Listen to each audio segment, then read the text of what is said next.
And one of the most profound questions that we could ask about kingdom manhood is, what does it mean to be a kingdom man? I believe a kingdom man is committed.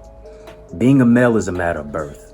Being a man is a matter of choice. For if you're called to be a leader, how can you lead if you're not being led? There's some places that you have to take a family. And if you don't know how to hear God devotionally, you're not going to know how to lead a family directionally. And a kingdom man is a man who values humility. We're in a day and a time where it must be understood that if we're going to see the fruit of a happy relationship, healthy living, we've got to recognize that men who value humility bring the goodness and the favor of God into the lives of those they relate to. A kingdom man is resilient. That kingdom man has to have the ability to dig deep inside himself, move past all the obstacles, distractions, and temptations, and be determined that at the end of the day, he is going to please God. Making the choice, making the conscientious decision to say that I'm going to lead, I'm going to lift, I'm going to love with integrity,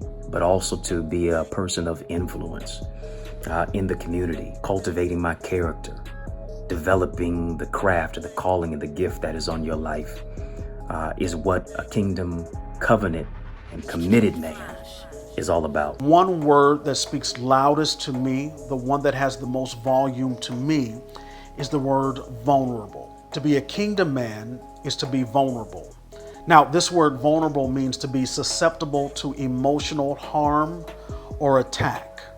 It means to be susceptible to emotional or physical, for that matter, harm or attack. It really means just to open yourself up, to allow people close enough to your life that if they wanted to harm you and wanted to attack you, they're close enough to do it. There's nothing more attractive than a man who knows how to worship, a man who is submitted to Jesus, a man who knows how to pray, and a man who genuinely loves God. It's one thing to claim him, it's another thing for him to claim you. For men watching this, I would tell you, you're not going to know where to take your family if you don't understand what God called you to do and to be. A true kingdom man finds his strength in the presence of God and will do anything to stay in it and fight to keep anything that draws him away from the presence of God out of his life. A true kingdom man has to find a unique strength that does not allow him to yield to his temptations, yield to the things that he thinks about, yields to the traps and deceitfulness of the enemy. He has to become resilient, determined that he is going to succeed at all costs. Kingdom men are humble. The Bible says that God resists the proud, but he gives grace. He gives kindness, favor, divine influence upon the heart to those who are humble. Succeed in his marriage. Succeed at being a father. Succeed in the ministry. Succeed in the calling that is over his life. The true kingdom man is resilient. One of the benefits of the kingdom man is you have a prayer warrior. You have a man who knows how to do spiritual warfare. I don't care that he's cute. I don't care that he has a beard. I don't care that he has abs. Does he know how to do spiritual warfare? Can he pray for me? Because you got to hear what heaven is saying. You got to be a man of vision, because a man of vision knows how to prepare his family for the future. He'll know how to pray for you. He'll also know how to treat you. Asking a man to be vulnerable is almost asking a man to do something that is contradictory to his nature, because we are guarders, we are keepers. But Christ did it, and we as kingdom men must do it. Our depth of intimacy comes with our ability to be vulnerable and to be transparent. So to me, kingdom manhood, ultimate kingdom manhood, it's about being vulnerable. A man really manages, he maintains, and he manifests his destiny according to what God has given. Men who are humble apologize.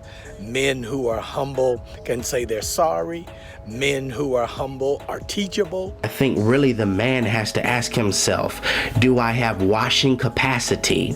Because that's what it takes to be kingdom. She should bloom under my leadership. I know she has thorns, but her thorns shouldn't cause you to be pricked. You should know how to clip. You should cause her to bloom under your leadership. And she's not going to bloom bloom if you don't love Jesus. Every rose needs water, and he's supposed to wash you with the word. How can he wash you if he don't know the living water? And they produce a blessing for all in their lives. I want to say to you, kingdom men are humble.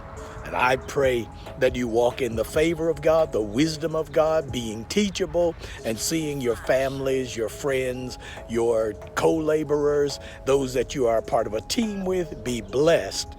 Kingdom men are humble. This is our time to lead, to succeed, to love, to lift, to empower, because we are kingdom-minded men. Temptation won't be as great when you value what you carry. And when you know that you carry the kingdom of heaven on the inside of you, just certain things don't seem as tempting. Or how I like to say it is, temptation is only hard when you don't have a greater than. So Jesus must become greater so that the temptation doesn't have his power. So this is Redefined TV, where we're redefining relationships righteously. Christ that the Lord knows, Christ that was foretold, Christ that should have come back in his war clothes. Which Christ do you believe? You gotta know before you leave. Let's live.